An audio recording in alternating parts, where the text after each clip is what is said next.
என்னோடய தங்கச்சிங்கெல்லாம் ரொம்ப நாளைக்கு அப்புறம் இப்போ தான் எங்கள் வீட்டுக்கு வந்திருக்காங்க, தங்கிட்டு போகலாம் அப்படின்னு சொல்லிட்டு. சரி அவங்க வராங்கன்னு தெரிஞ்ச உடனே வந்து அடைக்கி ஊற போட்டுடலாம் அப்படின்னு சொல்லிட்டு ஊற போட்டுட்டேன். ஏன்னா வந்து யூஸ்வலாக இட்லி தோசை தானே வீட்டில் ரெடி பண்ணுவாங்க, நம்ம இன்றைக்கி கொஞ்சம் ஸ்பெஷலாக வந்து அடை ரெடி பண்ணலாம் அப்படின்னு சொல்லிட்டு அதை தான் ஊற போட்டிருந்தேன். சரி அதுக்கு ரெடி பண்ண வேண்டியதெல்லாம் ரெடி பண்ணிடலாம் அப்படின்னு சொல்லி ரெடி பண்ணிகிட்டு இருந்தேன். இன்றைக்கி சுரைக்காய் அடை தான் ரெடி பண்ணலான் இருந்தேன்.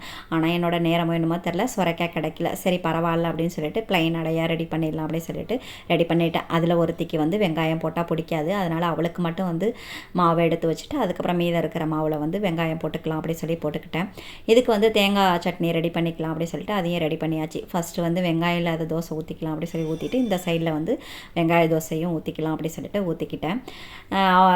குட்டி பாப்பா வந்து நான் எல்லாத்தையும் எடுத்து வச்சதெல்லாம் திரும்பி ரீஆர்கனைசேஷன் பண்ணியிருக்கா. சரின்ட்டு அதையும் எடுத்து வச்சுட்டு அவங்க வாங்கிட்டு வந்த ஸ்நாக்ஸ்லாம் இருந்துச்சு, அதையும் ஃப்ரிட்ஜில் எடுத்து வச்சிடலாம் அப்படி சொல்லி எடுத்து வச்சுட்டேன்.